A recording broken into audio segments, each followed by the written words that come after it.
All right, we're going to get started. Okay.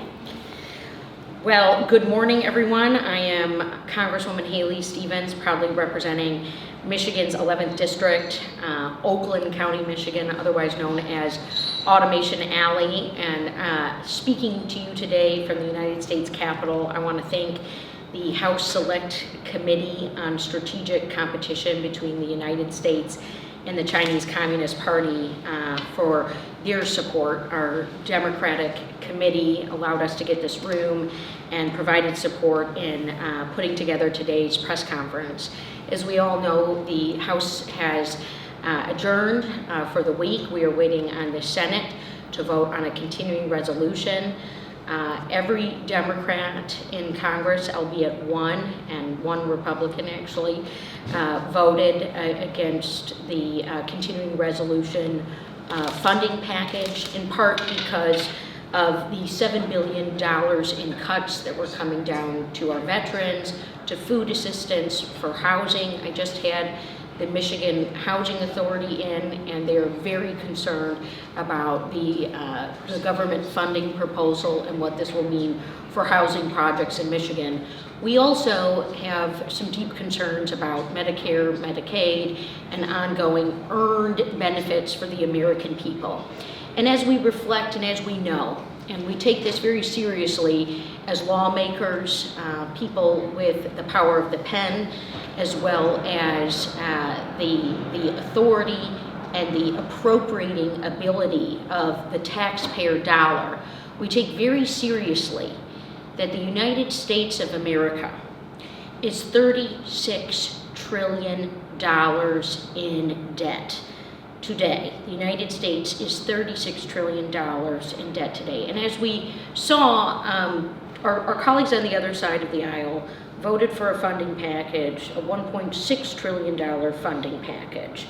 And understanding that they did so on the command of the President of the United States of America, who encouraged his party to vote for this funding package. And my colleague and I have a simple proposal here today, and we are making this proposal here in the United States Capitol as duly elected members of Congress, and making this suggestion to the other co-equal branch of government, which is that on Friday of last week, a federal judge, Judge Stephen Limbaugh, gave America a path forward, and he ruled that at the start of the pandemic, the People's Republic of China, the Chinese government, downplayed the existence and severity of COVID-19 while hoarding PPE, the personal protective equipment, the masks, the ventilators, the gowns, the gloves,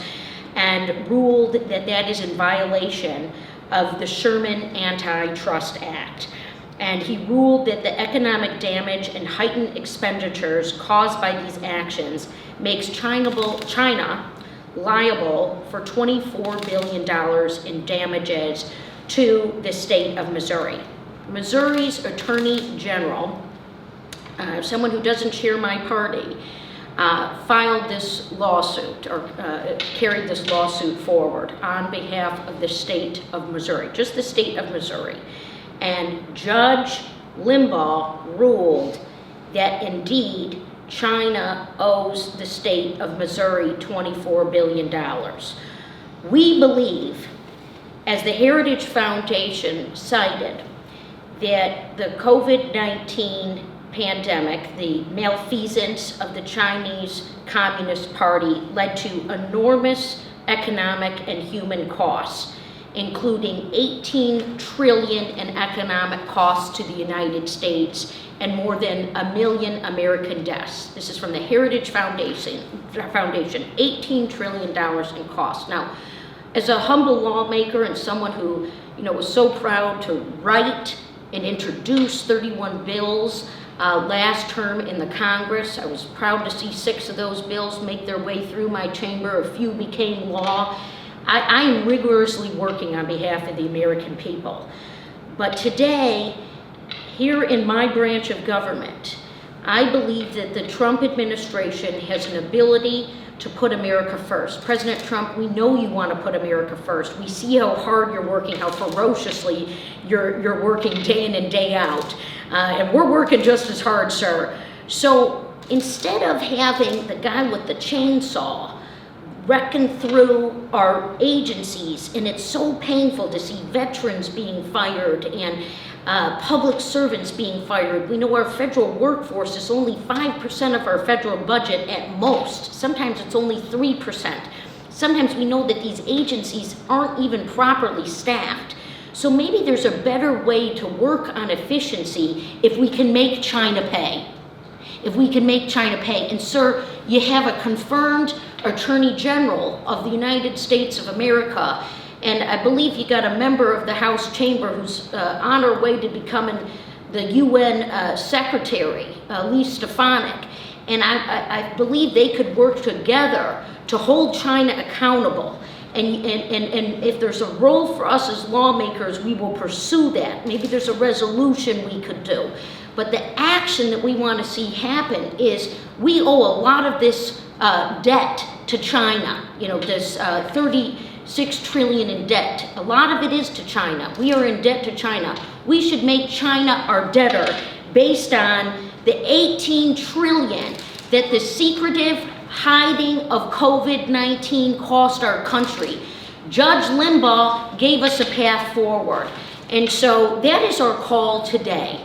That is our call today, because we do believe in Article 1, in Article 2, in Article 3. We believe in the articles of our Constitution. And yesterday we did some action, or the folks who voted for the continuing resolution did some action around impounding and giving the executive office more authority. They like what you and the man with the chainsaw are doing. But what we want to really have here is the proper system and the proper government. Mr. Khanna and I worked in a presidential administration, and we worked in a time of grave crisis. I mean, a great recession, capital G, capital R, great recession. We both worked on manufacturing issues. We both worked on our industrial sector. I was working alongside Roe, but I was working very specifically in the Department of the Treasury on the U.S. auto rescue. In a time, it almost seemed unfathomable. I'm a member of Congress from Michigan, and General Motors, the great General Motors, was staring bankruptcy, true liquidation in the face. And we stood up and we acted together. The Congress, power of the purse, they gave the executive office, actually under President Bush, the money to do these rescue actions. Of course, they did Wall Street, and they rightfully did the housing sector, and there was things going on with the insurance industry. But my goodness, we stood up for Main Street. And frankly, the elections are over, but I was in Michigan, and I heard over and over again our now commander-in-chief talking about our manufacturing sector, talking about automotive. And look, now here we are in a governing position, and what's going to make us strong is if we make China pay. And Judge Limbaugh gave us a path forward to be able to do that. So let's think about this. Let's put our country first. Let's put our manufacturers first. Let's not ding Canada, who a lot of our steel and aluminum companies, great American companies, they're making in Canada. Right now, they're making in Canada because they got the smelters, they got electricity, but they're our neighbor. I've got Canadians in my neighborhoods. And you know what? I don't know if we need to do these tariffs. But my goodness, if we could make China pay, we could rehire our veterans, we could bolster our industrial sector, manufacturing jobs, and lead the way. And so with that, there's another very strong voice standing alongside me. This is my dear friend, Congressman Ro Khanna. He's joined here by some local leaders who I'll let him introduce. He wanted to bring them to this conference, and press conference, and you better believe that yes, I'm in Michigan and he's in California, but he comes from a manufacturing destination. And Ro Khanna cares about our jobs, our workforce, people's ability to make things. And with that, Mr. Khanna. Well, thank you, Representative Stevens, and thank you for your bold vision and leadership on this issue. Of course, Haley and I have known each other since she worked with Ron Bloom to help save the auto industry in Michigan. And since then, well before she was in Congress, she has been one of the strongest and boldest voices to build our manufacturing base, to make sure that our auto manufacturing takes place here, that our supply parts to the auto industry are here, that our steel manufacturing is here, our aluminum manufacturing is here, our shipbuilding is here. So thank you for your leadership. I'm so honored that I have visitors here from my home city. We have our incredible Mayor Raj Salwan here. Fremont was voted for the 6th time the happiest city in the United States of America, and I'm confident that Mayor Salwan will take it to new heights. And we have our great council member Yang Xiao, who has been a leader in our city. And as you pointed out, our city of Fremont and Alameda and Santa Clara County is the 3rd largest manufacturing hub. People don't think of Silicon Valley often and think of manufacturing, but we do a lot of auto manufacturing, we do electronics manufacturing, of course still semiconductor manufacturing, and that's why I have such a passion for manufacturing, along with having been born and raised in Pennsylvania, where my father worked at a chemical manufacturing company, and I saw the manufacturing base we had in Western Pennsylvania, which won us our freedom with producing more steel than Japan and Germany combined. And I also saw the hollowing out as politicians shipped these jobs offshore, as they took away people's means of making a living, and our industrial base collapsed. Well, one of the countries where our jobs went, which was a mistake with letting China into the World Trade Organization in the way we did, was China. And we have a huge trade deficit with them that we need to fix. But there is a bigger problem, and that is that during COVID, and this is documented, they simply were not transparent with the United States or with the world. And they hoarded the PPE. They hoarded these manufacturing equipment, not allowing them to be exported. And that's why we had great leadership at the local level. I mean, Councilmember Yang Xiao, Mayor Raj Salwan, they were getting people to having to donate a PPE for our hospitals and nurses, and that's because China restricted the exports of this, even though we often had contracts. Our hospitals had contracts.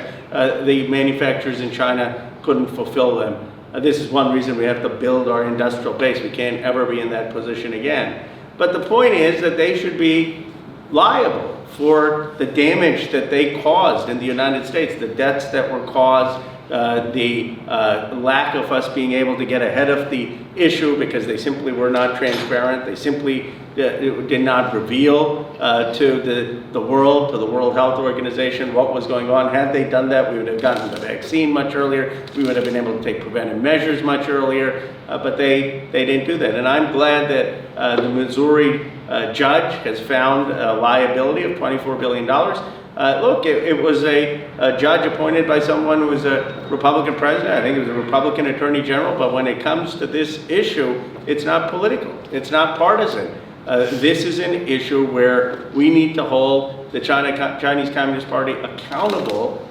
for not being transparent and for hoarding PPE, accountable to the world and accountable to the United States of America. I also believe that holding them accountable would help recover a lot of the resources of the debt that they still hold of the United States. So I join you, Representative Stevens, in calling on the Attorney General to investigate this, to consider bringing forth a suit at the federal level, like the Attorney General did at the state level in Missouri. And as you said, the president often says, how are we going to pay for things we're going to make China or Mexico pay? Well, this is an actual way to get China to pay that's grounded in the law, that is grounded in justice, and that will hold them accountable. Yeah, great. Well, thank you so much. And I don't know if we have any questions coming in. I know we've got a live stream going here. But we will say that we feel very confident that it is not just the two of us standing here, that many of our colleagues agree with this approach. We're going to continue to take this on the road, continue to bring this into discussions and meetings that we have with the administration. And together we will continue to make America shine, to make America strong, to bolster manufacturing, jobs in our industrial sector here. Our ability to innovate is our ability to make and produce here as a nation. So thank you all so very much. Thank you.